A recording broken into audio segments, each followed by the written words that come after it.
Adj ennem, és meggyógyítom a feleségedet. Meggyógyítani, az lehetetlen. Nézd és meglátod. Érzem, hogy valami változik. Nem lehet? Felállt. Most az étel, ami nekem jár. Adj ennem, és meggyógyítom a feleségedet. A milliárdos nem hitt neki. Egészen addig, amíg a lehetetlen meg nem történt, a lehetetlen ígéret. Takarítsák ki azt a patkányt az éttermemből, mielőtt elrontja az étvágyamat.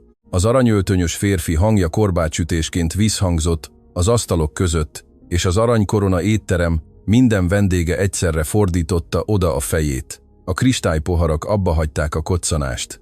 A villák a levegőben függtek, és a város legdrágább terme közepén, olyan lámpák alatt, amelyek többet értek, mint egy ház, egy öreg, piszkos férfi állt, vállán egy hatalmas fekete szemetessákkal, ami szó szerint mindent tartalmazott, amilyen csak volt a világon.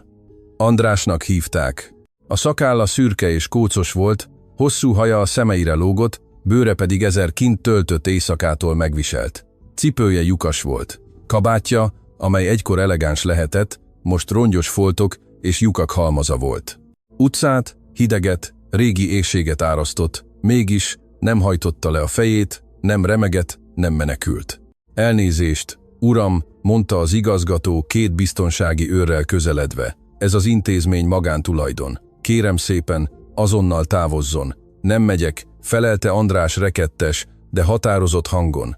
Addig nem, amíg nem beszélek ház tulajdonosával, azzal az emberrel, aki ott ül azon az asztalnál a kerekesszékes nő mellett. Mindenki az étterem legexkluzívabb sarkára fordult, amely a padlótól a mennyezetig érő ablakokra nézett. Ott, egy makulátlanul fehér terítőn Boldisár Máté és felesége, Réka vacsorázott. Ő az ország egyik leggazdagabb embere volt, szállodák, bankok, a városközpont felének tulajdonosa. Egy méretre szabott sötétkék öltönyt viselt, egy órát, amely úgy ragyogott, mint egy kicsi nap, és arcán teljes undor ült. Réka viszont kialudt angyalnak tűnt, gyönyörű, sápadt, krémszínű ruhába burkolózva, gyöngyökkel a fülében és egy takaróval a lábain, amelyek már nem reagáltak. Boldisár lassan megtörölte a száját a szalvétával, és szárazon felnevetett. Velem, mondta, mintha már a gondolat is undorító lenne. És mit akarhat tőlem egy koldus, aki kartonok között alszik? András egy lépést előre tett. Az őrök karon fogták, de ő nem ellenállt, csak felemelte a hangját, hogy az egész terem hallja. Mind az 50 elegáns ember, aki már gúnyosan és megvetően nézett rá. Tegyek önnek egy ajánlatot, Máté úr, mondta. Egy olyan ajánlatot, amit a világ egyetlen orvosa sem mert megtenni önnek. Adjon ennem. Csak annyit. Egy hét meleg ételt. És cserébe vett egy levegőt, én meggyógyítom a feleségét. Én fogom elérni, hogy Réka újra járjon. A rád követő csend olyan mély volt, hogy hallani lehetett egy díszkút csobogását a bejáratnál, majd kitört a nevetés. Először egy kopasz férfi nevetett a szomszéd asztalnál, kiköpve a bort. Aztán a kísérője, egy gyémánt nyakláncos nő, aki két ujjával takarta el a száját. Aztán nevetett egy másik, és még egy, míg végül az egész aranykorona egyetlen-kegyetlen nevetéssé vált, ami visszhangzott a márványfalakon. A pincérek diszkréten nevettek. Az igazgató nevetett. Boldisár Máté nevetett hátradőlve a székében, tenyerével az asztalra csapva. Ez a legmulatságosabb, amit valaha láttam, kiáltott fel a milliárdos, letörölve egy nevető könycseppet. Te, egy büdös koldus, akinek még cipője sincs épp, meggyógyítod a feleségemet. Tudod, mennyit költöttem a legjobb bécsi, zürichi, berlini specialistákra. Milliókat forintokat a bolygó legzseniálisabb orvosaira, és mindannyian, kivétel nélkül, ugyanazt mondták. Réka soha többé nem fog járni. Soha. És te, egy csatornapatkány, ígérsz nekem egy csodát egy tál levesért cserébe. András nem rezzent meg. Elviselte a megaláztatást furcsa, szinte elviselhetetlen méltósággal, mintha minden kacaj lecsúszott volna róla anélkül, hogy érintette volna. Tartásában volt valami, ami nem illett rongyaihoz. Egyenes hát, magasra tartott áll, nyugodt kezek. A kezei mindenek előtt. Olyan ember kezei voltak, akik nem remegtek, hosszú és erős kezek, amelyek egy ősi mesterséget, egy precíziós, élet-halál kérdést eldöntő mesterséget látszottak emlékezni. Egy idős őszhajú pincér, aki 30 éve szolgált abban a teremben, egy sarokból figyelte, és borzongás futott át rajta. Gézának hívták, és minden évében még soha nem látott egy szegényt úgy nézni egy gazdagra, egyenlő félként, félelem és harag nélkül. A világ legjobb specialistái tévedtek, Máté úr, mondta halkan, de tisztán. És én pontosan megmondom miben, mert vannak hibák, amelyeket tudatlanságból követnek el, és vannak, amelyeket szándékosan. Elég, kiáltotta a milliárdos, telve undorral, őrök dobják ki az utcára, és ha még egyszer beteszi ide a lábát, hívják a rendőrséget. Hagyják megrohadni a hidegben, ahová való. Az őrök elkezdték vonszolni a kijárat felé. A fekete zsák leesett a válláról, és a márványpadlón felrepett, szétterítve kevés holmiát mindenki előtt. Egy kopott takaró, egy üres doboz, egy pár régi, zsineggel összekötött könyv, és meglepő módon egy rozsdás sztetoszkóp. Senki sem vette észre, senki, kivéve Rékát, a kerekesszékes nőt, aki egyetlen szót sem szólt az egész jelenet alatt. Felnyíltak a szemei. Valami abban a sztetoszkópban, valami abban, ahogy az öreg ember beszélt, hangjának lehetetlen magabiztosságában felkavarta a mellkasát. Várjanak, kiáltott Réka, és hangja, bár gyenge volt, úgy vágott át a levegőn, mint egy kés. Engedjék el. Az őrök megálltak. Boldissár ráncolta a homlokát. Réka, Istenemre, ne játsszál együtt ezzel. Hagyja beszélni, Max. Ragaszkodott hozzá, és szemében olyan szikra égett, amit férje évek óta nem látott rajta. Remény. Abszurd, veszélyes, fájdalmas remény, de végül is remény. Hallani akarom, amit mondani akar. A milliárdos összeszorította az állkapcsát. Az egész étterem figyelt. Ha megengedi, nevetségessé válik a társaság krémje előtt. De ha megtagadja a beteg felesége előtt, a nő előtt, aki 3 éve ahhoz a székhez van kötve, akkor szörnyetegnek is tűnik. 30 másodperced van, köpte Boldisár, az öregre szegezve a tekintetét. 30 másodperc, mielőtt kirúgnak. Beszélj! András finoman elengedte az őröket, megigazította szakadt kabátját, mintha finom zakó lenne, és az asztalhoz lépett. Lehúzott a Réka elé. A szemébe nézett, nem úgy, ahogy egy koldus néz egy hölgyre, hanem ahogy egy orvos néz egy betegre, figyelemmel, gyengétséggel, vérfagyasztó tudással. Máté asszony, mondta András, ön nem szenvedett gerincvelő, károsodást. Amit mondtak magának, az hazugság. Réka elakadt a levegőben. Mi? Mit mond? A lábai nem reagálnak, de nem azért, mert az idegek elszakadtak. András remegő ujjával a nő kezére mutatott. Nézze a körmeit, azt a kékes elszíneződést az alapnál. Nézze a duzzanatot a bokáin, ami az óráktól függően megjelenik és eltűnik. És mondjon nekem valamit, asszonyom, nem igaz, hogy minden reggel ébredéskor fémes ízt érez a szájában. És hogy a gyógyszerek, amelyeket házi orvosa ad, ahelyett, hogy javítanák az állapotát, hónapról hónapra tompítják. Boldissár villája száraz koppanással esett a tányérra. Réka remegő kézzel az ajkához kapott. A fémes íz, amit minden hajnalban érzett 3 éve, amit soha senkinek nem említett, még az orvosnak sem, mert azt hitte, megőrült. Hogy? Hogy tudja ezt maga? Suttogta, fehérre válva, mint a terítő. András lassan felegyenesedett. Végig tekintett az egész termen, ahol már senki sem nevetett, ahol a gazdagok most félelem és vonzalom keverékével néztek rá.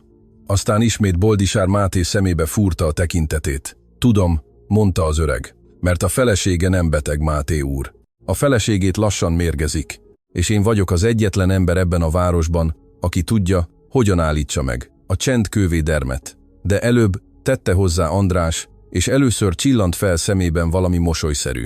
Szükségem van arra, hogy adjon ennem, mert egy üres gyomrú ember senkinek sem mentheti meg az életét, még saját magának sem. És miközben Boldissár nézte őt, megbénulva a harag és egy új, ismeretlen terror között, senki az aranykoronában nem vette észre, hogy egy félreeső asztalnál egy elegáns köpenyes, aranygyűrűs férfi abbahagyta a légzést. Ő volt doktor Orbán Kálmán, a Máté család bizalmi orvosa, és most sápadt el. Ki az a zsákos ember? A szó úgy lebegett az aranykorona levegőjében, mint egy kés a mennyezetre hajítva, mérgezés.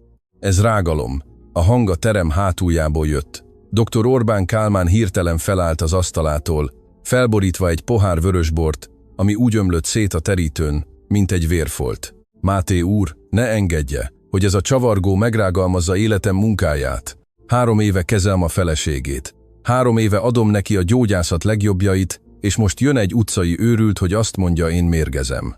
Kálmán egy elegáns, 50-es éveiben járó férfi volt, zelézett hajjal és mindkét kezén aranygyűrűvel. Határozott léptekkel haladt a Mátéék asztala felé, de aki jól ismerte volna, észrevette volna, hogy verejtékcseppek gyöngyöztek a homlokán, és professzionális mosolya alig rebbent meg az ajka sarkában. András ránézett, és egy pillanatra, csak egy pillanatra, valami történt a két férfi között. Egy felismerés, mintha már találkoztak volna korábban, egy másik életben, egy másik világban. Én nem mondtam, hogy maga mérgezi őt, doktor úr, felelte András borzalmas nyugalommal. Én azt mondtam, hogy az asszonyt mérgezik. Maga az, aki magára vette. Az egész terem visszatartotta a lélegzetét. Kálmán kinyitotta a száját, becsukta, majd felháborodottan Boldisárhoz fordult. Meg fogja ezt engedni, Máté úr? Hagyja, hogy egy koldus nyilvánosan megsértsen engem. Boldisár Máté nem válaszolt azonnal. Mereven nézte az öregembert. Olyan ember volt, aki hozzászokott ahhoz, hogy embereket olvasson. Egy birodalmat épített fel azáltal, hogy hazugságokat fedezett fel a tárgyalótermekben, riválisai félelmét érezte, tudta, mikor blöfföl valaki, és bármennyire is azt kiáltotta az esze, hogy az a koldus őrült vagy szélhámos, volt valami a szemében, egy repedés nélküli bizonyosság, ami csontig nyugtalanította. Réka, mondta végül, anélkül, hogy levenné a tekintetét Andrásról. Igaz az a fémes íz. Felesége lehajtotta a tekintetét, összeszorította a takarót mozdulatlan lábain. Igen, Max, suttogta. Minden reggel, már régóta. Soha nem mondtam el neked, mert azt hittem, a képzeletem játéka. A milliárdos érezte, hogy a márványpadló megremeg a lába alatt. 3 év. 3 év orvosok, utazások, elköltött vagyonok. És senki, sem a svájci specialista, sem a bécsi neurológus nem kérdezte soha a feleségétől oly egyszerű dolgot, mint milyen ízű a szája reggelente. Csak az utcai ember 30 másodperc alatt eltalált valamit, amit egyetlen tekintés sem érintett meg 3 év alatt. Rendben, mondta Boldisár lassan, és a szó annyira fájt neki, mintha egy fogat húztak volna ki. Rendben van, öreg, fogsz enni. Nem azért, mert hiszek egyetlen szavában sem az őrültségedből, hanem mert a feleségem kéri, és mert látni akarom az arcodat, amikor bebizonyosodik, hogy szélhámos vagy. Kálmán még sápadtabb lett. Máté úr, könyörgöm, gondolja meg magát. Üljön le, doktor úr, vágott közbe a milliárdos. És maga, öreg, üljön le szintén. Vacsorát adunk magának. És holnap, amikor nem történt semmilyen csoda, feljelentem a rendőrségen rágalmazásért. Tisztességesnek találja az alkut. András egy apró, szinte udvarias bólintással megerősítette. Tisztességesnek találom.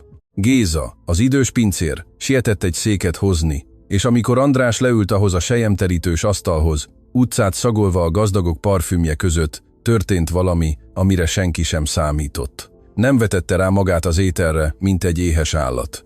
Gondosan kiterítette a szalvétát, a térdére tette, a helyes evőeszközöket vette, a baloldali villát, a jobboldali kést, és lassan evett, annak eleganciájával, akit finom teríték között neveltek. Boldisár észrevette, Réka észrevette, és Kálmán is észrevette a székéből, egy borzongással. Ez az ember nem mindig volt koldus. Ki maga? Kérdezte Réka halkan, miközben az öreg egy darab bárányhúst vágott. Honnan jön, hogy tud ennyit az orvostudományról? András rágott, lenyelt, és egy pillanatra szemei valahol messze elmerültek. Valaki voltam régen, mondta. Volt egy házam kerttel, volt egy nevem, amit az emberek tisztelettel ejtettek ki, voltak kezeim, amelyek életeket mentettek. Megállt, majd így folytatta, és egy nap mindent elvesztettem. Nem számít hogyan. Ami számít, az az, hogy az utca elvette a tetőt a fejem fölül, de a tudásomat nem vette el. És amit tudok, asszonyom, az az, hogy a teste jeleket küld, amiket az orvosai úgy döntöttek, nem hallgatnak meg. Miért mondja, hogy úgy döntöttek? Vágott közbe Boldisár, ráncolva a homlokát. Mert egy orvos, aki nem látja a nyilvánvalót, az rossz orvos, felelte András oldalra nézve Kálmánra.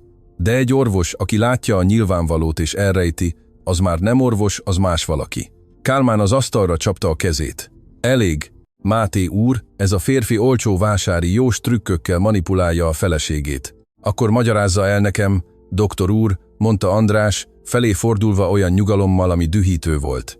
Miért ír fel Réka, asszonyunak egyre növekvő adagokat egy idegnyugtatóból, amikor a tünetei nem idegi, hanem neuromuszkuláris eredetűek. Miért van az, hogy minden alkalommal, amikor egy kicsit jobban lesz, maga módosítja a gyógyszerét és újra rosszabbul lesz? Ezerszer láttam az utcán, doktor úr, ismerem azokat, akik lassan mérgeznek. Ugyanolyan mosolyuk van, mint magának. A csend abszolút volt. Boldissár Kálmánhoz fordult, és először 3 év alatt nézett bizalmi orvosára a kételj árnyékával. Igaz, az adagokkal kapcsolatos dolog, Orbán. Máté úr, én. Kálmán nyelt. Az orvostudomány bonyolult. Ezt nem lehet elmagyarázni egy laikusnak, pláne egy hajléktalannak. Követelőm, hogy azonnal dobja ki. De Boldissár már nem hallgatta. A feleségére nézett. Réka szeme könnyes volt, és egyik kezét a mellkasán szorította, mintha 3 év sötétség után valaki egy fénysugarat nyitott volna. Max, mondta törött hangon, azt akarom, hogy maradjon, ne csak egy éjszakára, hanem az egész hétre, ahogy kérte. Azt akarom, hogy megpróbálja. Réka, kérlek. 3 év. Boldissár tört ki belőle, és sikolya az egész éttermet megfordította. 3 év ebben a székben, 3 év látva, ahogy elhalványítasz a szánalmaddal és a méregdrága orvosaddal, akik semmire sem jók. Ha van egyetlen esély, egyetlen, hogy újra járjak, engedd, hogy higgyek benne. Még ha egy olyan embertől is jön, aki az utcán alszik, még ha te nem is hiszel, engedd, hogy én higgyek. A milliárdos sokáig nézte őt, és valami a kőkemény mellkasában, valami, amit évek óta megkeményítettek az üzletek és a pénz, alig repedezett meg. 1 hét, mondta végül, Andráshoz fordulva. 1 heted van, öreg. Az én házamban fogsz enni, az én tetőm alatt fogsz aludni. És azt fogod tenni a feleségemmel, amit tenned kell, mindig megfigyelés alatt. De jól figyelj rám. Ha a 7. napon Réka egyetlen lépést sem tesz, átadlak a rendőrségnek, és gondoskodom róla, hogy egy cellában rohagy meg. Értetted? András letette az evőeszközöket az üres tányérra, megtörölte a száját a szalvétával, és először mosolygott az egész este folyamán. Egy fáradt, régi, sebhelyes mosoly. Értettem, Máté úr. 1 hétre van szükségem, ennyi.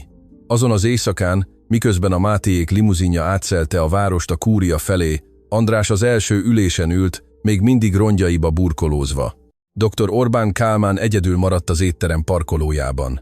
Remegő kézzel vette elő a telefonját, tárcsázott egy számot, ami nem volt név alatt elmentve, és amikor a másik oldalon válaszoltak, alig 3 szót mondott olyan halkan, hogy az éjszakai szél majdnem elvitte őket. Van egy problémánk. És kilométerekre onnan, a dombon álló kivilágított kúriában Réka Máté kinézett szobája ablakán, várva az idegen érkezését, aki csodát ígért neki.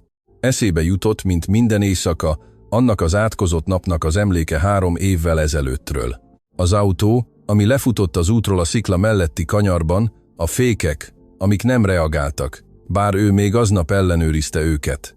A csattanás, az üvegek, a vér, majd a kórház fehér csendje. Azt mondták neki, baleset volt.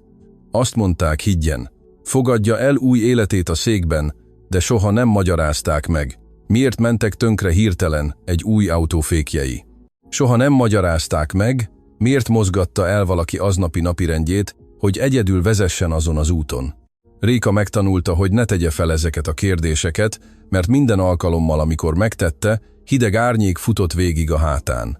Most 3 év után először valaki hajlandónak tűnt megkeresni azokat a válaszokat, amelyeket mindenki megtagadott tőle, még nem tudva, hogy az a szemetessákos férfi nem véletlenül került az életébe, hogy sokkal korábban ismerte a nevét, mint azon az éjszakán, és hogy az igazi oké, amiért ott volt, a Máté család egyik tagja sem tudta elképzelni. Az alkú és az árnyék. A Máté kúriája olyan hatalmas volt, hogy Andrásnak több másodpercbe telt, mire végignézett rajta. 3 emeletnyi fehér márvány, spirálisan felfelé vezető lépcsők, mintha az eget akarnák érinteni, kristálycsillárok, amelyek többet értek, mint amennyie valaha volt életében. Mégis, amikor az alkalmazottak felajánlottak neki egy vendéglakosztályt tollággyal és aranyfürdővel, az öreg megrázta a fejét. Adják nekem a szolgálati szobát, ami a hölgy szobájához a legközelebb van, mondta. Nem királyként jöttem aludni, dolgozni jöttem. Boldissár, aki felülről figyelte a lépcsőn keresztbe tett karokkal, ráncolta a homlokát. Ez az ember továbbra sem úgy viselkedett, mint a szélhámos, akire számított. A csalók a luxusra vetik magukat. Ez viszont elutasította. Ahogy akarod, öreg, mondta a milliárdos, de legyen világos. A feleségem szobájának ajtaja éjjel-nappal őrizve lesz, és doktor, Kálmán mindenben jelen lesz, amit teszel. Egy másodpercig sem leszel egyedül vele. Értettem. Értettem, felelte András megingás nélkül. Azon az éjszakán, Réka kifejezett kérésére, ismerős arc érkezett a kúriába, Géza, az aranykorona régi pincére. A hölgy ragaszkodott hozzá, hogy valaki kedves szolgálja ki a vendéget a hét folyamán, és Boldissár, az étterem tulajdonosa is nem tudta megtagadni. Géza vasalt egyenruhájával és ideges mosollyal lépett be, nézve a hatalmas belmagasságot, mint aki katedrálisba lép. Jaj, András úr, suttogta a pincér, miközben egy takarót igazított a szolgálati szoba ágyára. Mibe keveredett maga? Ezek a gazdagok élve felfalják, ha nem teszi meg a csodát. Én azt mondom, jobban tenné, ha elrakná a heti ételt, beteszi a zsákjába, és elpárolog a hátsó ajtón, mielőtt felkel a nap. András halkan felnevetett, először hosszú idő után. Nem fogok elpárologni, Géza. Rendezni való számláim vannak ebben a házban. Számlák? Maga már korábban ismerte a Máté családot. Az öreg nem válaszolt, csak kinézett a szoba kis ablakán a szárnyra, ahol Réka aludt, és szemében olyan árnyék futott át, amit Géza nem tudott megfejteni. Másnap reggel megkezdődött a munka. Réka szobája gyógyszerek és fonnyadó virágok illatát árasztotta. A nő a székében ült az ablak mellett, takaróval a lábain, és amikor meglátta András belépni, most már megfürödve, megigazított szakállal és Géza által szerzett tiszta ruhában, majdnem fel sem ismerte. Az utca mocsok nélkül az öreg arca nemes vonásokat, intelligens tekintetet és mély, régi szomorúságot mutatott. Jó reggelt, Máté asszony mondta. Ma nem adok önnek semmilyen gyógyszert.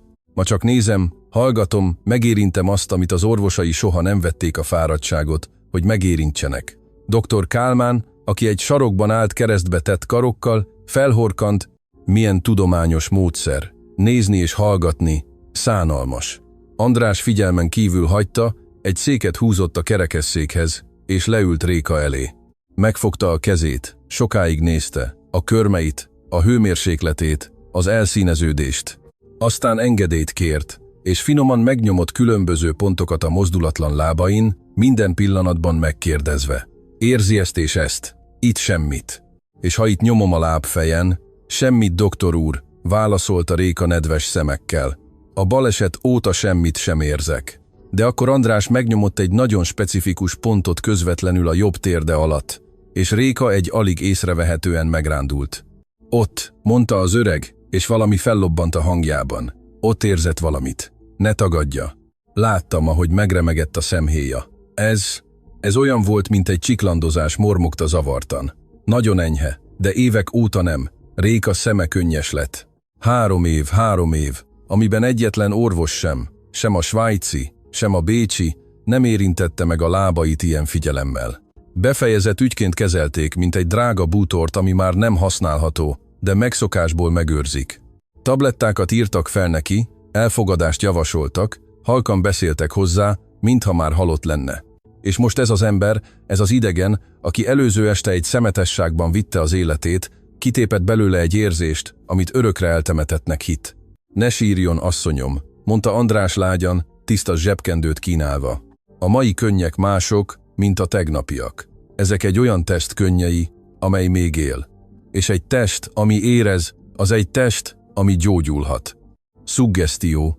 Vágott közbe Kálmán, egy lépést előre téve. Ötleteket ültet a fejébe. Máté úr, pontosan erre figyelmeztettem. Tiszta manipuláció. Boldissár, aki az ajtóból figyelt, nem mondott semmit, de látta felesége rándulását. Saját szemével látta. András felállt, és odasétált az asztalkához, ahol Réka gyógyszeres üvegcséi álltak.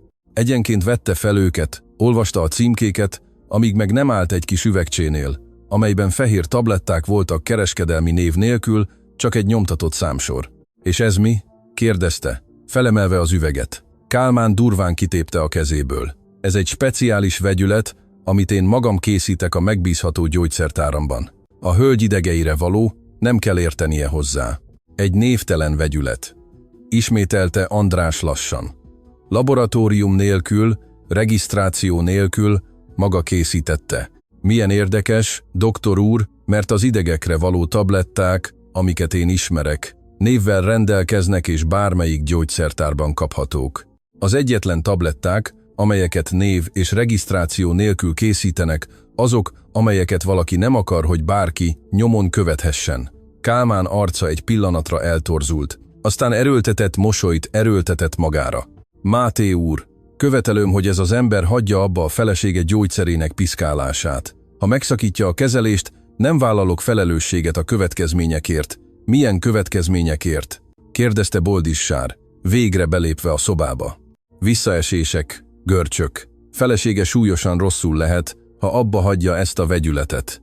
András egyenesen a milliárdos szemébe nézett. Máté úr, javaslok valamit. Függesszük fel azt a névtelen vegyületet 3 napra, csak 3-ra. Ha a felesége rosszabbul lesz, akkor a doktor úrnak teljesen igaza lesz. És én magam adom fel magam a rendőrségnek, mielőtt letelik a hét. De ha éppen ellenkezőleg a felesége jobban lesz, akkor el kell gondolkodnia azon, hogy egy orvos miért adott 3 évig a feleségének egy olyan tablettát, ami megbetegítette ahelyett, hogy gyógyította volna. A szoba csendje ólomszerűen sűrűsödött. Boldissár Kálmán kezében lévő névtelen üvegre nézett. Feleségére nézett, aki néma könyörgéssel figyelte, és olyan döntést hozott, ami mindent megváltoztat. Függesszék fel a vegyületet, parancsolta. 3 napra. Látni akarom, mi történik. Máté úr, tiltakozott Kálmán. Ez az utolsó szavam, Orbán. 3 nap. Az orvos összeszorította az ajkát, amíg az fehér vonallá nem vált. Elrakta az üveget a táskájába, összeszedte a cuccait, és elköszönés nélkül elhagyta a szobát. De amikor átszelte a folyosót, távol a kórház hallásától, újra elővette a telefonját, és tárcsázta azt a névtelen számot. Az öreg megtalálta a tablettákat. Suttogta, hangja remegett a dühösségtől és a félelemtől. Túl sokat tud. Előre kell hozni a tervet. Nem érdekel a kockázat. Ha jobban lesz, minden összeomlik. Érted? Minden. 3 év munka vesznek árba. Megállt hallgatva. Rendben van, ma éjjel legyen megint balesetnek látszó. A szolgálati ajtó réséből, anélkül, hogy az orvos észrevette volna, 2 öreg és figyelmes szem nézte csendben. Géza volt az, és a pincér, szívével a mellkasában dobogva, tipegve elrohant, hogy megkeresse az egyetlen embert abban a házban, akiben megbízhatott. András úr, zihálta, amikor berontott a szolgálati szobába. Az orvos, hallottam telefonálni. Azt mondta, hogy ma éjjel csinálni fog valamit Réka asszonnyal. Azt mondta, hogy balesetnek tűnjön. András hirtelen felült az ágyról. Arcának minden nyugalma eltűnt, helyette vadelszántság ült. Akkor nincs vesztegetni való idő, mondta az öreg, felállva. Géza, jól figyelj rám! Ma éjjel senki sem fog aludni. Megvédjük azt a nőt, még ha az életünkbe is kerül, mert ha bármi történik Réka Mátéval, a hangja egy pillanatra elakadt. Én nem bírnám elviselni másodszor is. Géza nem értette az utolsó szavakat, de nem merte megkérdezni. Az első jel. A kúria aludt, de András nem. Egy széken ülve Réka szobájának ajtaja mellett, Géza halkan horkolva a folyosón, az öreg sötétben őrködött, mint egy őrszem.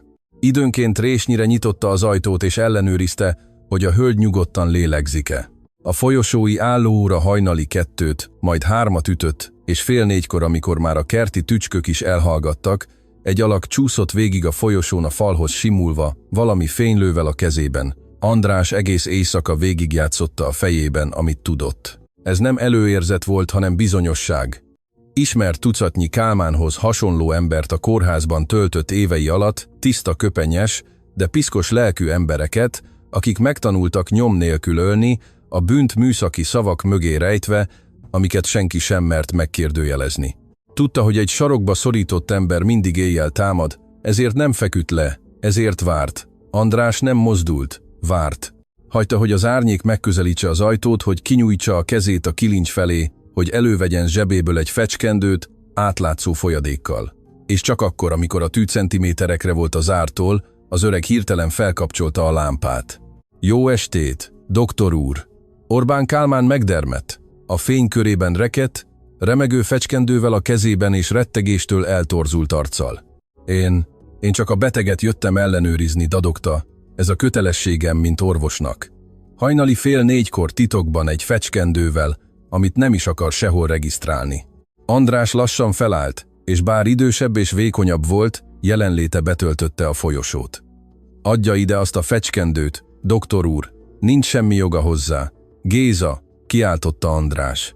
A pincér felriadt álmából, és látva a jelenetet, felsikoltott, ami felébresztette a ház felét. Segítség! Az orvos meg akarja ölni Réka asszonyt. Másodpercek alatt kigyulladtak a kúria fényei egymás után. Boldissár köntösben kócosan rohant le a lépcsőn, szívével a torkában. Az őrök is odasietettek, és a folyosó közepén találták doktor Kálmánt sarokba szorítva, fecskendővel a kezében Réka szobájának ajtaja előtt. Mit jelent ez? Üvöltötte Boldissár. Máté úr, ez az őrült öreg csapdát állított nekem, sikította Kálmán. Én csak a feleségének akartam beadni az esti adagot. Milyen adagot? András kitépte a fecskendőt a kezéből, és a fénybe emelte. Ön néhány órája függesztette fel a vegyületet Máté úr parancsára. Akkor mit csinál éjfélkor titokban, miért akarja ezt beadni egy alvó nőnek? Küldjük el ezt a folyadékot egy független laboratóriumba azonnal, és hadd mondja el a tudomány az igazságot. Kálmán elsápadt. Egy pillanatra szemei a kijáratot keresték, mint egy sarokba szorított állat. Máté úr, mondta, összeszedve magát, színlelt nyugalommal. Tényleg hisz egy utcáról összeszedett hajléktalannak. Mielőtt hisz az orvosnak, aki 3 éve gondozza a családját. Rendben, küldjék el a fecskendőt a laboratóriumba, de valamire figyelmeztetem, maga is vizsgálja ki ezt a megmentőt. Kérdezze meg magától, ki ő valójában. Kérdezze meg magától, miért végzi a szemét között az az ember, aki azt állítja, orvos volt. Vannak titkok a múltjában, Máté úr, amik a vérét is megfagyasztanák.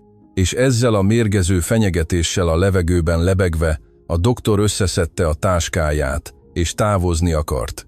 Boldissár, zavartan, megparancsolta az őröknek, hogy kísérjék ki az ajtóig, és zárják el a fecskendőt. Az éjszaka hátralévő részében senki sem aludt.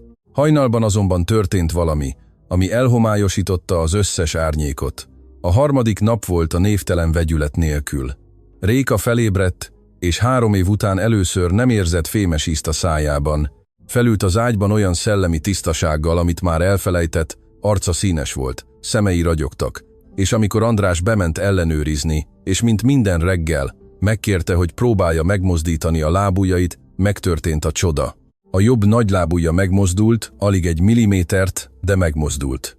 Réka elfojtott sikolyt hallatott. András elakadt a lélegzetében, és Géza, aki az ajtóból nézte, térdre esett, keresztet vetve. Még egyszer.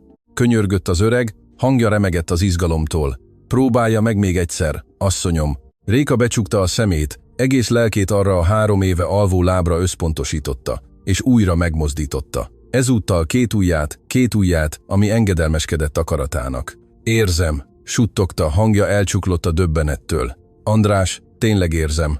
Érzem a lepedő érintését a talpamon. Érzem a hideg levegőt.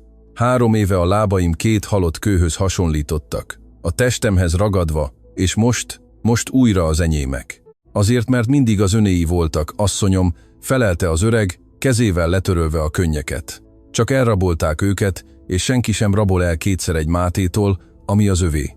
Réka nem értette az utolsó mondatot, de nem volt ideje kérdezni, mert elöntötte az érzelem. Max, kiáltotta, sírva és nevetve egyszerre. Boldissár, gyere, mozgatom az ujjaimat. Tudom mozgatni az ujjaimat. A milliárdos rohanva érkezett, és amikor látta feleségét, 3 év kerekesszék után, saját akaratából mozgatni a lábujjait, a vasember, a mágnás, aki soha nem sírt, letérdelt az ágy mellé, és sírva fakadt, mint egy gyerek. Hogy lehetséges ez? Dadogta könnyek között, megfogva felesége kezét. Hogy 3 év után? Lehetséges, mondta András. Szemei szintén nedvesek voltak, mert a felesége egyetlen törött dolga nem a gerincse volt. Máté úr, hanem a bizalma. Azt hitették el vele, hogy végzett, hogy feladja a küzdelmet, és miközben ő feladta, az a vegyület belülről elaltatta. Ma, méreg nélkül a vérében, a teste ébred. De ez csak a kezdet. Még csak a felszínt kapartuk meg. Néhány órán át a kúria tiszta öröm volt, de Kálmán árnyéka hamarosan visszatért. Aznap délután Boldissár egy borítékot kapott. Benne fényképek, régi újságkivágások és egy iratgyűjtő volt. És elolvasva a milliárdos úgy érezte, mintha a föld megnyílt volna a lába alatt. A fényképeken egy fiatalabb férfi volt látható fehér köpenyben, kamerák és mikrofonok gyűrűjében. Az időtől sárgult újságcímek nagybetűkkel kiáltották. Sztársebész, páciense halálával vádolják. És alatta egy másik, Dr. András Ribas elveszíti engedélyét és eltűnik. Boldissár elolvasta a nevet, és újra. András Ribas. Az az ember, aki ebben a pillanatban felesége szobájában visszaadta az életét, évekkel korábban egy híres sebész volt, akit azzal vádoltak, hogy megölt egy pácienst az operációs asztalon. A milliárdos nehezen leült dolgozószobája foteljébe. Remegtek a kezei. Egy része el akarta tépni azt a borítékot, és tűzbe vetni, mert épp most látta a feleségét 3 év után megmozdítani az ujjait, és semmilyen régi papír nem törölhette el ezt a csodát. De egy másik része, a hideg és bizalmatlan része, ami birodalmát építette, azt suttogta neki, hogy semmi sem ingyen van ebben az életben, és egy ilyen sötét múltú ember nem véletlenül jelent meg az ajtajában. És ha minden egy kidolgozott színjáték volt, és a felesége csodája csak egy régóta tervezett bosszú csalia volt. De volt még valami abban az iratgyűjtőben, egy utolsó lap, és elolvasva a Boldissár vérét is megfagyasztotta, ahogy Kálmán ígérte. Annak a páciensnek a neve, akit András Ribas állítólag megölt azon a műtéten 10 évvel ezelőtt, egy olyan név volt, amelyet Boldissár nagyon jól ismert, túl jól. Máté volt a családneve. Remegő kézzel a milliárdos felszaladt a lépcsőn, és berontott a szobába, ahol felesége évek óta először nevetett, és a fényképeket az ágyra dobta. Mielőtt újra megérinteni a feleségemet, mondta, hangja elcsuklott a düh és a zavar miatt, elmagyaráz egyetlen dolgot, András Ribas rámutatott az iratgyűjtő utolsó lapjára. Miért viselte az én nevemet az a nő, akit azon a műtőasztalon megölt? András ránézett a fényképekre, megnézte a lapra írt nevet, és minden szín eltűnt az arcáról. Mert az a nő, mondta az öreg alig hallható suttogással, az én feleségem volt, és az ön feleségének édesanyja Máté úr. Réka elakadt a lélegzetében.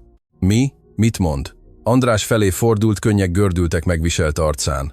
Nem véletlenül kerültem az életedbe, Réka, mondta, 10 éve kereslek, nem tudod, ki vagyok valójában, és az a nő, aki meghalt azon az asztalon, akiről mindenki azt mondja, hogy én öltem meg, a te igazi édesanyád volt. A sebész bukása. A szoba elcsendesedett. Réka, az ágyon ülve, úgy nézett az öregre, mintha az egész föld eltűnt volna a lába alól. Boldissár gyűrött fényképeket szorított a kezében, és András, az ablak mellett állva, a délutáni fényben megrajzolódó ráncokkal az arcán, 10 év után először kezdett beszélni.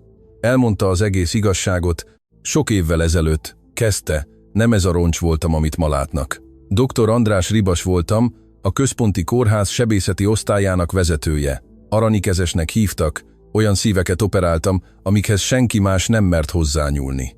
Gyerekeket mentettem meg, akik reménytelen állapotban érkeztek. Voltam híres, volt pénzem, tiszteletem. De a legértékesebb dolog, ami valaha is volt, soha nem fért be egy rendelőbe.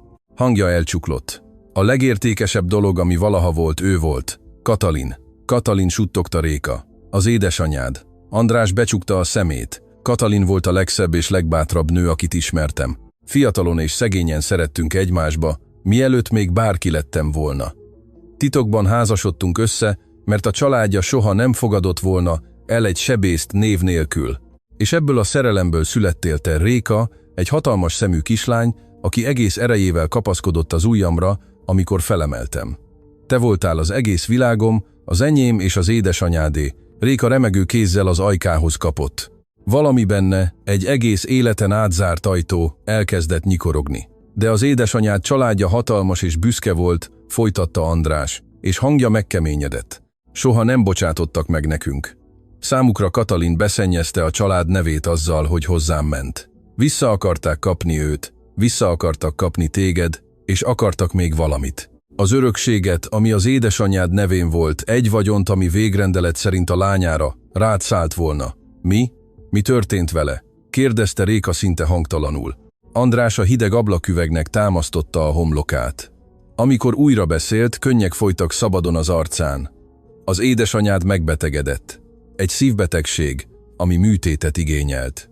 Én voltam az ország legjobb sebésze, de etikai okokból megtagadtam, hogy magam operáljam. Soha nem szabad operálni azt, akit szeretünk, mert remeg a kéz. Ezért bíztam a csapatomban. Bíztam egy fiatal, ambiciózus orvosban, akit Katalin családja maga ajánlott, egy emberben, aki sokat mosolygott és lehetetlent ígért. András kinyitotta a szemét, és a semmibe fúrta a tekintetét. Ennek az embernek Orbán Kálmán volt a neve. A név kőként zuhant a szobára. A műtét alatt valami rosszul sült el, folytatta az öreg. Az adagok meg voltak hamisítva, a nyilvántartások manipulálva. Katalin meghalt az asztalon a szemem előtt, anélkül, hogy bármit tehettem volna. És amikor fel akartam jelenteni, amit láttam, már késő volt. Az egész történetet átírták. Hirtelen a papírok azt mondták, hogy én operáltam, hogy én követtem el a végzetes hibát, hogy én az én aranykezeimmel öltem meg a saját feleségemet hanyagságból. A hangja 1000 darabra tört. Elvették az engedélyemet. Végigvonszoltak az újságokon, szörnyeteggé tettek, aki megölte a nőt, akit szeretett. És miközben én abba a pokolba süllyedtem, ők megtették, amit mindig is akartak. Kitéptek a karjaim közül, árvának nyilvánítottak, és Boldissár néven neveltek fel, távol tőlem. Azt mondták, soha többé nem láthatlak. Réka némán sírt, 2 kezével a mellkasát szorította. 10 évet töltöttem az utcán, Réka, mondta András. 10 évet kartonok között aludva, a szemétből étkezve, keresztve téged minden város, minden sarkán. Elvesztettem a házamat, a nevemet, pillanatokra az eszemet is, de egyetlen dolgot soha nem vesztettem el. Az ígéretet, amit az édesanyádnak tettem, mielőtt lehunyta a szemét azon az asztalon, megesküdtem, hogy megtalállak. Hogy megvédelek, hogy nem engedem, hogy azok az átkozottak bántsanak. Lassan közeledett az ágyhoz, és 3 héttel ezelőtt, egy kórház előtt koldulva hallottam, hogy 2 nővér a dúsgazdag Máté mozgáskorlátozott feleségéről beszél. Egy fiatal, gyönyörű, kerekesszékes nőről, akit egyetlen orvos sem tudott meggyógyítani, és egy bizalmi orvosról, aki gondozta. Doktor, Orbán Kálmánról, szemei égtek. Akkor tudtam, hogy megtaláltalak, és tudtam, hogy ugyanaz a kéz, amely megölte az édesanyádat, most téged öl lassan ebben az ágyban. A rád követő csend elviselhetetlen volt. Hazudsz, mondta Boldissár, de hangjában már nem volt erő. Ez az egész egy bosszú történet. A családom nevét akarja tönkretenni, Máté úr, felelte András végtelen szomorúsággal. Ön szerint egy bosszút akaró ember arra szánná utolsó erejét, hogy visszaadja az ellensége feleségének a járását. Én nem azért jöttem, hogy bárkit is tönkretegyek. Azért jöttem, hogy megmentsem a lányomat, és kiderült, hogy a lányom a sors kegyetlen fordulata folytán önhöz ment férjhez. Boldissár hátrált, mintha megütötték volna, és akkor történt valami, amire senki sem számított. Réka, remegő hangon, dúdolni kezdett. Egy régi, édes dallamot, egy altatódalt, ami emlékei előtti, elfeledett sarokból jött elő. András megdermett. Ez a dal, suttogta, ez az a dal, amit az édesanyád minden este énekelt neked. Aludj el, én kicsim. Senki más nem ismeri ezt a dallamot. Ő találta ki neked. Réka abbahagyta a dúdolást. Könnyek patakzottak az arcán. Egész életemben ez volt a fejemben, mondta fulladozva. Amióta az eszemet tudom, azt hittem, álmodtam. Kérdeztem a családomat, és senki sem tudta megmondani, honnan jön. Azt mondták, őrült vagyok. Felnézett Andrásra, szemei tele voltak könnyel. Te vagy az. Tényleg, te vagy az én, nem tudta befejezni a szót. András remegő kézzel elővett rongjaiból egy kis tárgyat, amit 10 éve a mellkasán tartott, egy kopott, időtől feketedett ezüstmedált. Kinyitotta. Belül egy apró, kifakult fénykép volt, egy fiatal, ragyogó nő, aki egy kék takaróba csavart babát tart. Ez az édesanyád, mondta az öreg, és az a baba te vagy a születésed napján, az egyetlen, amit megmenthettem, amikor mindent elvettek tőlem. Nézd meg a hátulját, Réka. Nézd meg, mit vésetett az édesanyád. Réka remegő ujjaival vette el a medált, és elolvasta a szinte elmosódott betűket. Az én Rékámnak, még ha a világ el is választ minket, a szerelmem megtalál téged, anya. És akkor már nem volt kétség a szívében, csak egy hatalmas fájdalom és egy igazság, ami egész életében várta őt. De abban a pillanatban, mielőtt az újraegyesülés befejeződhetett volna, a szoba ajtaja hirtelen kinyílt. Dr. Kálmán lépett be. Ezúttal nem csak 2 rendőr és egy makulátlan öltönyös ügyvéd kísérte. Ott van, kiáltotta Kálmán, Andrásra mutatva vádlóan. Az az ember. Dr. András Ribas, az igazságszolgáltatás elől szökött, 10 éve gondatlan emberölésért elítélve. Hetek óta a nyomában vagyok. Befurakodott ebbe a házba, sarlatán módszerekkel bedrogozta Máté asszonyt, és súlyos veszélybe sodorta. Tisztelt rendőrök, azonnal tartóztassák le. Nem, kiáltott Réka, nem csinált semmit. Ő gyógyít engem. Asszonyom, a saját biztonsága érdekében, mondta az egyik rendőr, elővéve a bilincset. Ennek az embernek érvényes letartóztatási parancsa van. El kell kísérnie minket. Géza, aki a felfordulás után lépett be, szétterpesztett karokkal közbevetette magát.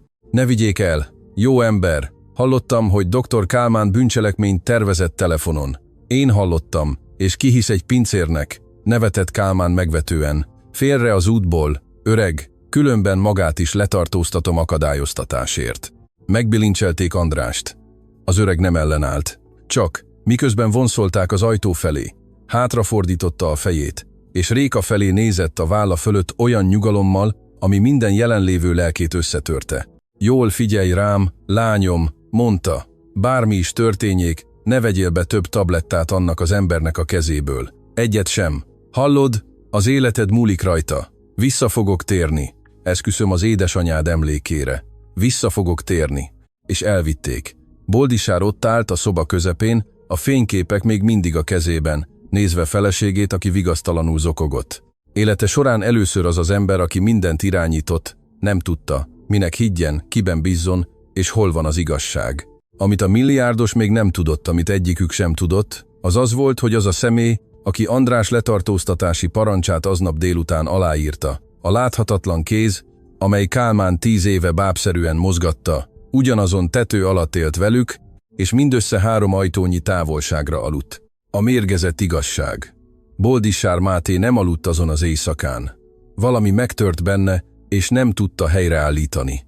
Bezárkózva dolgozószobájába, András fényképeivel az asztalon szétszórva, és annak az altatódalnak a dallamával, ami a fejében visszhangzott, olyan döntést hozott, ami ellentmondott minden üzletemberi logikájának, a megérzéseire hallgatni. Hajnalban felhívta a független laboratóriumot, ahová titokban elküldte dr. Kálmántól elkobzott fecskendőt. A telefon másik végén lévő hang megerősítette azt, amit szíve már retteget. Máté úr, annak a fecskendőnek a tartalma nem idegnyugtató. Ez egy lassú hatású neurotoxikus vegyület, egy olyan anyag, amelyet arra terveztek, hogy fokozatosan bénítsa az idegrendszert, anélkül, hogy nyomot hagyna a szokásos vizsgálatokban. Kis és tartós adagokban tartósan mozgásképtelenné tenne egy személyt. Nagy adagban, mint ebben a fecskendőben, órákon belül megölte volna. A telefon kicsúszott a kezéből. Igaz volt, minden igaz volt. 3 évig, miközben vagyonokat költött külföldi orvosokra, az az ember, akiben a legjobban megbízott, a saját otthonában mérgezte feleségét. És a koldus, akit megalázott és letartóztatott, az első pillanattól fogva az igazat mondta. Boldisár dühösen rohant le a lépcsőn, Kálmánt keresve. A nappaliban találta meg, kávézott, olyan nyugodtan, mintha ő lenne a házura. Átkozott gazember. Üvöltötte a milliárdos, megragadva ingallérjától. Megvannak a laboreredmények. Mérgezted a feleségemet. 10 éve megölted az anyját, és 3 éve őt is megölöd. Tönkre foglak tenni. Börtönbe záratlak életed hátralévő részére, de Kálmán ahelyett, hogy megremegett volna, valami hátborzongatót tett. Mosolygott. Nem tenném ezt, Máté úr, mondta mérgező nyugalommal, megigazítva az ingallérját. Mert én csak a kezek vagyok, én csak végrehajtok. Ha engem elítél, velem együtt az egész családját is elítéli. Tényleg azt hiszi, hogy én saját elhatározásomból döntöttem úgy, hogy megmérgezem a város leghatalmasabb emberének menyét. Ki fizet engem? Ki írta alá András Ribas letartóztatási parancsát tegnap, órák alatt, mozgósítva bírákat és rendőröket tetszésére? Boldisár elengedte, rossz előérzet fagyasztotta le a hátát. Miről beszélsz? Kérdezze meg az apját, Máté úr. Kálmán szélesebben elmosolyodott. Kérdezze meg id, Máté úrtól. Abban a pillanatban egy mély, nyugodt hang visszhangzott a lépcső tetejéről. Nem szükséges semmit kérdezned, fiam. Én mindent elmagyarázok. Mindannyian felnéztek, lassan lefelé haladva a lépcsőn, egy aranyi fogantyú sétapálcára támaszkodva, selyemköntösben és abszolút hidegséggel az arcán. Jött id, Boldisár Máté, a pátriárka, a birodalom alapítója, Boldisár apja, aki a kúria keleti szárnyában visszavonultan élt, és akit szinte soha nem láttak. Apa, mormogta Boldisár. Mondd, hogy nem igaz. Mondd, hogy te nem. Ülj le, fiam, és hallgass, mert már elég nagy vagy ahhoz, hogy megértsd, hogyan épül fel, és hogyan védik meg a vagyont. Id. Máté úr leért az utolsó lépcsőfokra, és a fiára nézett, egy gramm megbánás nélkül. Katalin volt az öcsém, egy makacs, álmodozó nő, aki úgy döntött, tönkreteszi a család nevét azzal, hogy hozzámegy egy éhező sebészhez. Amikor apánk meghalt, ráhagyta az örökség felét, a felét, egy vagyon, ami ha az ő útját folytatja, annak a plebejusnak és a kismocskosnak a kezében landolt volna. Nem engedhettem meg. A Mátévér nem osztható meg bárkivel. Megöletted, mondta Boldisár hangja elborzadva, megölted a saját testvéredet. Nehéz döntést hoztam az örökség javára, felelte az öreg, pislogás nélkül. Kálmán elintézte a műtétet. Ribas viselte a terhet, és a lány, Réka, az én gyámságom alá került. Vele irányítottam Katalin örökségét évekig, és amikor felnőtt, gyönyörű és engedelmes lett, mi sem jobb módja annak, hogy biztosítsam, hogy az a vagyon soha ne hagyja el a családot, mint hogy összeházasítottalak téged vele, a saját fiammal. Megvetően elmosolyodott. Azt hited, beleszerettél, Boldisár. Én csak elrendeztem a darabokat. Boldisár érezte, hogy az egész világ összeomlik. Házassága, élete, Réka iránti szerelme. Mindent az apja rendezett meg, mint egy sakkjátszmában. Nem hiszem el, mondta, bár remegett a hangja. Szeretem Rékát. Amit iránta érzek, az valóságos. Nem érdekel, mit terveztél. A szerelem, ismételte id. Máté úr megvetően, mintha egy piszkos szót ejtett volna ki. Tudod, hány birodalom veszett el a szerelem miatt? Fiam, a nagyapád vértől és számítással építette ezt a házat, nem érzelmekkel. Én csak folytattam a munkáját. Egy nap megköszönöd majd, amikor megérted, hogy egy Máté nem az embereknek, hanem a családnévnek tartozik. Megütötte a sétapálcájával a márványt. Katalin soha nem értette meg, és nézd, hogyan végződött. És miért tartottátok őt mozgáskorlátozottnak? Kérdezte fulladozva. Miért mérgeztétek tovább? Mert egy egészséges, erős és világos elmélyű nő kérdéseket tesz fel, felelte id. Máté úr hidegen. Emlékszik, kutat, visszaköveteli, ami az övé. Egy mozgáskorlátozott, törékeny és gyógyszerezett, viszont tőlünk függ mindenben. Irányítható. Amíg Réka abban a székben ült, azt hívén, hogy beteg, Katalin vagyona, az ő vagyona, a miénk maradt. Tökéletes volt. Arra elsötétült, amíg meg nem jelent az a rohadt koldus, hogy mindent tönkre tegyen. Megőrültél? Kiáltotta Boldisár. Feljelentlek, apa, vagy nem fogsz fizetni ezért. Id. Máté úr felsóhajtott, mint aki egy gyermek ügyetlenségét sajnálja. Attól tartok. Nem, fiam, intett Kálmánnak. Orbán, úgy tűnik, fiamnak időre van szüksége, hogy észhez térjen, és a mi drága Rékánknak szüksége van a gyógyszerére. Nem. Boldisár rárontott, de id. Máté úr két testőre, olyan férfiak, akik csak a pátriárkának engedelmeskedtek, azonnal megfogták, rúkapálva és kiabálva vonszolták a dolgozószobába, és bezárták kívülről az ajtót. Közben Kálmán egy új fecskendővel a táskájában felment a lépcsőn, egyenesen Réka szobájába. A nő, aki hallotta a kiabálást, de nem tudott mozdulni az ágyról, látta őt bejönni, és azonnal tudta, miért jött. Ne merje, mondta, az ágy másik végébe húzódva. András figyelmeztetett. Nem veszek be többé semmit a kezéből. Attól tartok. Ez már nem meghívás, asszonyom, felelte Kálmán, közeledve a fecskendővel. Fentről jött parancs. És ezúttal nem kis adag lesz. Réka torkaszakadtából kiáltott, de a kúria hatalmas volt, és id. Máté úrőrei kiürítették a folyosót. Kálmán megragadta a karját. A tű a bőréhez ért, és akkor Réka megtette az egyetlen dolgot, ami még maradt neki. Összegyűjtve minden szeretetét, rettegését és dühét, minden akaratát az alig ébredező lábaira összpontosította, és belerúgott. Ügyetlen, gyenge mozdulat volt, de elég ahhoz, hogy a táskát a földre lökje, és nyerjen néhány értékes másodpercet, miközben azt az egyetlen személy nevét kiáltotta, aki még megmenthette. András! Apa, segíts! De András kilométerekre volt. Egy hideg rendőrőrs cellájában, csuklója bilincstől sebhelyes volt, és szíve összetört, mert nem tudta betartani ígéretét. Vagy legalábbis ezt hitteid, Boldissár Máté, mert amit a pátriárka nem tudott, az az volt, hogy ugyanazon a reggelen egy őszhajú idős pincér busszal elment a rendőrőrsre, egy borítékkal a hóna alatt, egy borítékkal, amely tartalmazta a laboratóriumi eredményeket, amelyeket Boldissár elfelejtett az asztalán. És valami mást is, a felvételt, amelyet Géza, remegve a félelemtől, a régi telefonjával rögzített azon az éjszakán, amikor Kálmánt hallotta a bűncselekményt tervezni az ablaknál. A fogvatartottat jöttem megnézni, mondta Géza az őrjáratos tisztnek a lehető legszilárdabb hangon.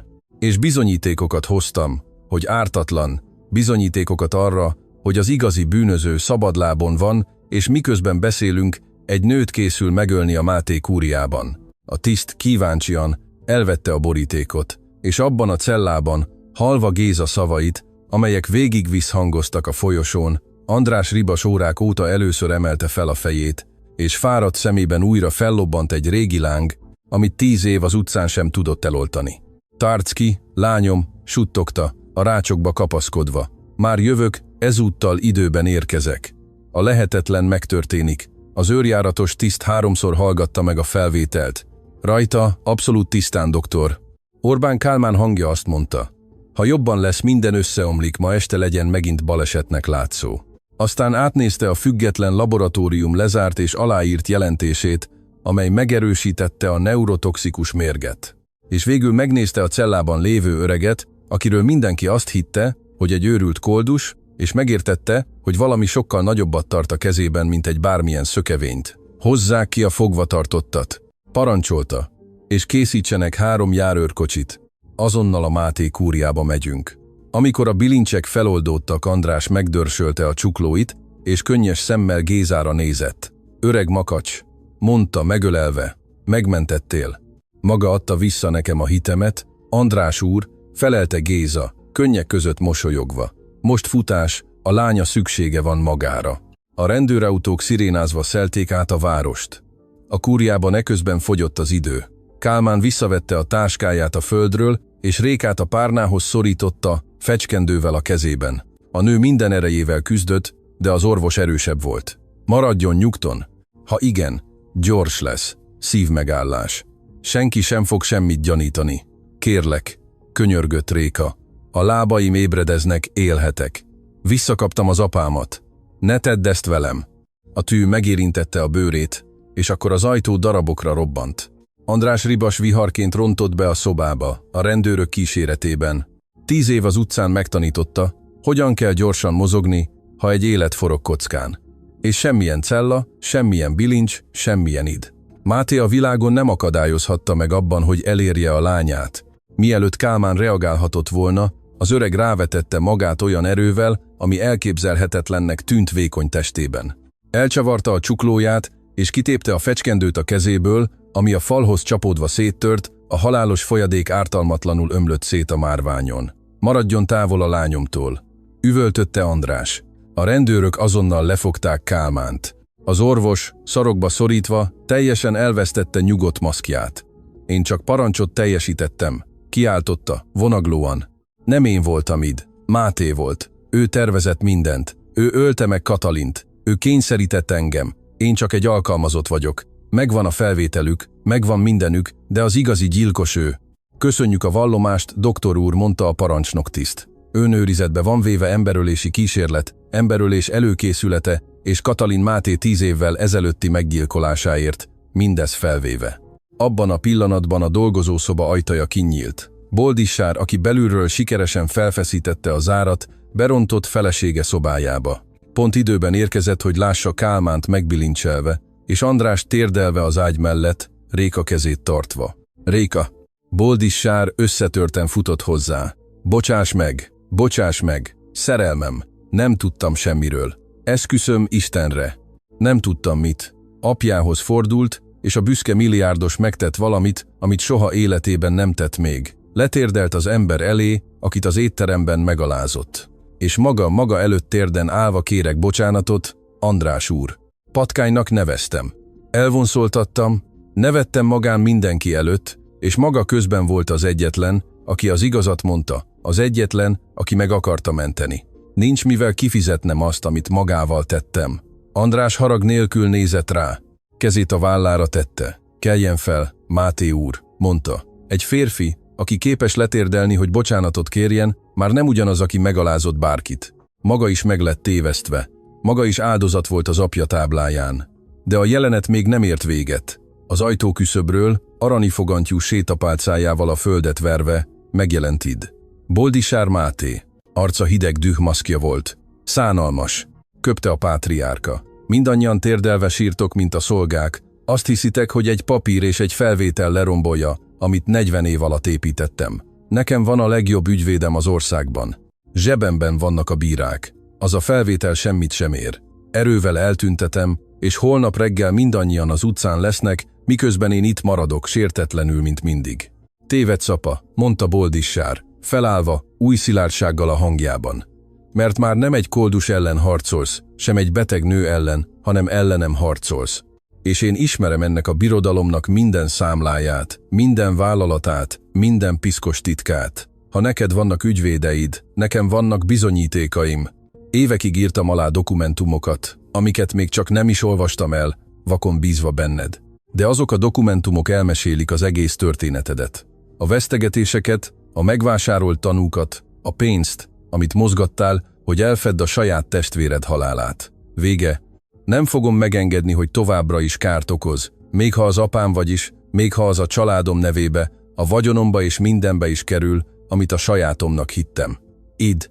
Máté úr hitetlenkedve nézett rá, mintha a saját fia hirtelen idegenné vált volna. Mindezek után, amit neked adtam, mormogta, egy nőért, egy betolakodóért. Nem, szólt egy hang az ágyról. Mindenki megfordult. Réka, arca könnyes volt, ökölbe szorított kézzel a lepedőn olyan elszántsággal nézett Id. Máté úrra, amit soha senki nem látott rajta, és lassan, emberfeletti erőfeszítéssel mozogni kezdett. Elhúzta a takarót, elfordította a testét, mindkét mezítelen lábát a hideg márványpadlóra tette. Réka, ne! Suttogta András, szívével a torkában. Túl korán van. A lábad még nem. De ő nem hallgatott rá. 3 évig ehhez a székhez kötve, 3 évig, amíg azt mondták neki, hogy soha többé nem fog járni, hogy fogadja el rokkant sorsát. 3 év hazugság, gyógyszernek álcázott méreg, egy aranyketrec, ami az anyja sírja fölött épült. Minden felgyülemlett fájdalom egyetlen pillanat alatt olyan erővé változott, amit egyetlen alvó izom sem tudott visszatartani. Az ágy szélére támaszkodva, tetőtől talpig remegve, verejtékcseppekkel a homlokán és összeszorított fogakkal, Réka lelkének, dühének, szeretetének és újonnan visszanyert szabadságának minden erejével nyomta. A térdei meghajlottak, majdnem elesett, de nem esett el, és felállt. 3 év után először Réka Máté állt. Az egész szoba visszatartotta a lélegzetét. András kezével takarta el a száját, féktelenül sírva. Boldisár megdermedt. Még a rendőrök is lehajtották a tekintetüket meghatódva, és akkor Réka megtett egy tántorgó, fájdalmas, csodálatos lépést, egy lépést Id. Máté úr felé, az ember felé, aki tönkretette a családját. Nem vagyok betolakodó, mondta, hangja remegett, de tiszta volt, mint egy harang. Katalin Máté lánya vagyok, akit maga meggyilkolt. András Ribas lánya vagyok, akit maga tönkretett, és itt állok maga előtt, hogy a saját szemével lássa, hogy vesztett. Hogy semmilyen méreg, semmilyen ügyvéd, semmilyen megvásárolt bíró nem bír el az igazsággal. Még egy lépést tett, és még egyet. Járok, Id. Máté úr, látja. Járok, és egyenesen ahhoz a bírósághoz fogok sétálni, ami el fogja ítélni magát. Id. Máté úr sápadtan hátrált, megbotolva saját sétapálcájában. Élete során először félt a vas pátriárka. Vigyék el, parancsolta a tiszt, miközben a rendőrök megbilincselték Id. Boldisár Mátét és elvezették a kúriából, az öreg pátriárka fenyegetőzött, de szavai már senkit sem ijesztettek meg. Szavai elvesztek a márványfolyosók visszhangjában, ahogy hatalma is örökre elveszett. És a szoba közepén, a délutáni aranyfényben egy lány végre az apja karjaiba sétált. András fogadta őt, 10 év hiányának minden erejével megölelte, és mindketten állva sírtak. A legboldogabb és legfájdalmasabb sírás, amit az a kúria valaha hallott. Megtaláltalak, suttogta András zokogva. Megtaláltalak, kislányom. Betartottam az ígéretemet. Betartottam az ígéretet, amit az édesanyádnak tettem. Kint a szirénák távolodtak, elszállítva a bűnösöket. Bent egy törött család végre elkezdett gyógyulni. Megváltás és terített asztal. 6 hónappal később az egész város egyetlen dologról beszélt. Az újságcímek, amelyek 10 évvel ezelőtt elpusztították egy ártatlan sebész nevét, most hatalmas betűkkel adták meg magukat az igazságnak. Boldissár Máté mágnás 30 év börtönre ítélve nővére meggyilkolásáért, és alatta dr. András Ribas aranykezes visszakapta engedélyét egy évtizednyi igazságtalanság után. A per lesújtó volt. Géza felvétele, a laboratóriumi jelentés, Kálmán vallomása, hogy csökkentse saját büntetését, és mindenekelőtt Réka tanúvallomása, állva a bíróság előtt, segítség nélkül sétálva a tanúk padjáig, id.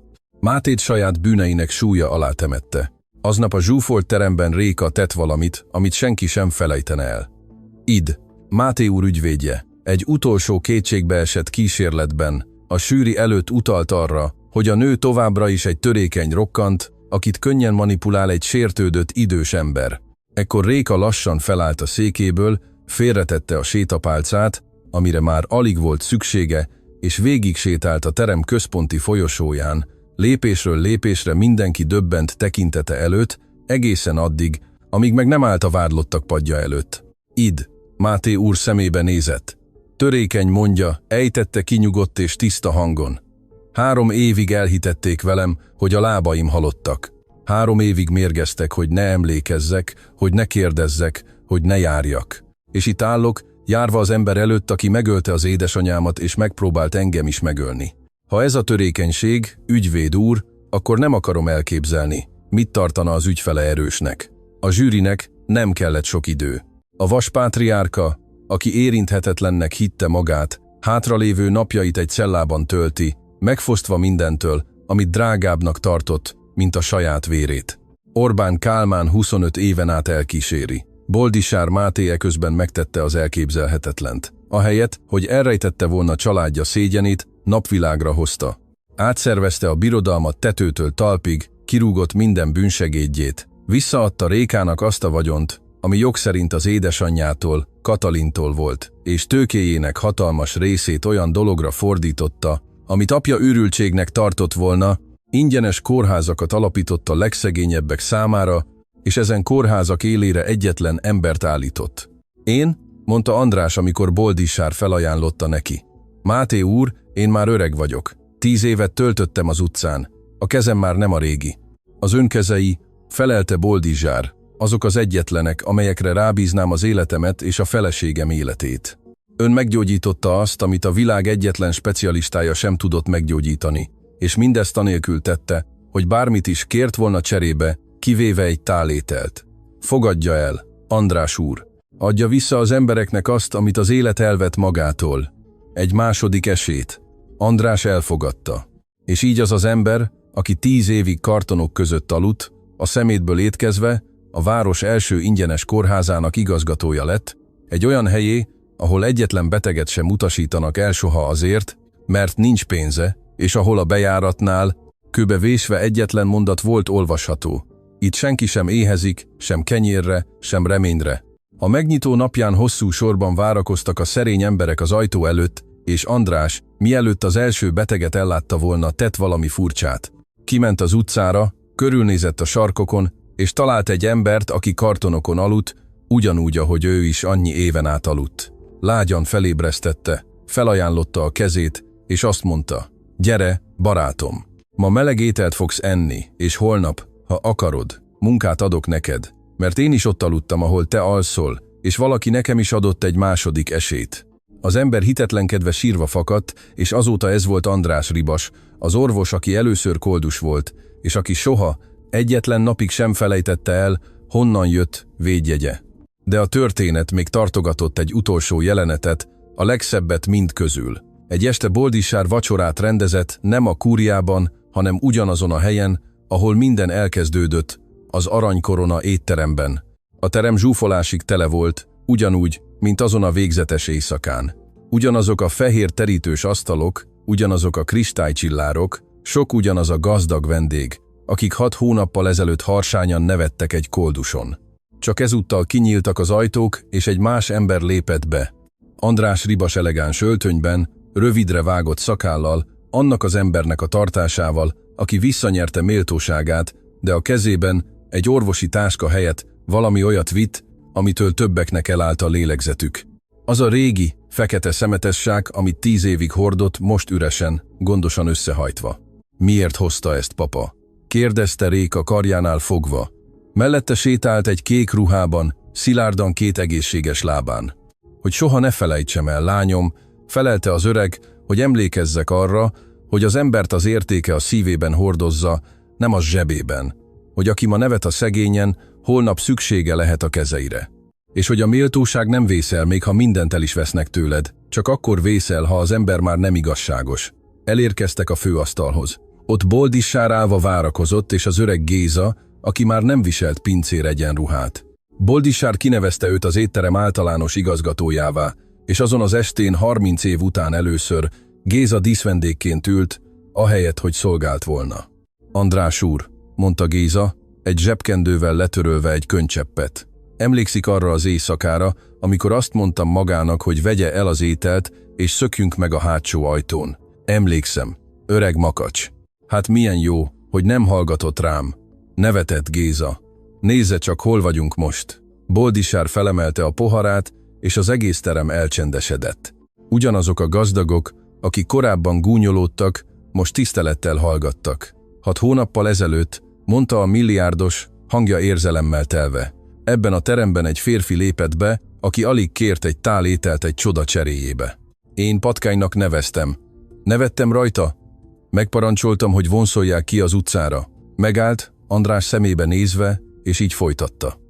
És kiderült, hogy ez az ember a legszegényebb mindazok közül, akik azon az éjszakán itt voltunk, egyben a leggazdagabb is volt, gazdag becsületben, gazdag szeretetben, gazdag olyan nemességben, amelyet egyikünk sem, minden pénzünkkel sem tudott felismerni.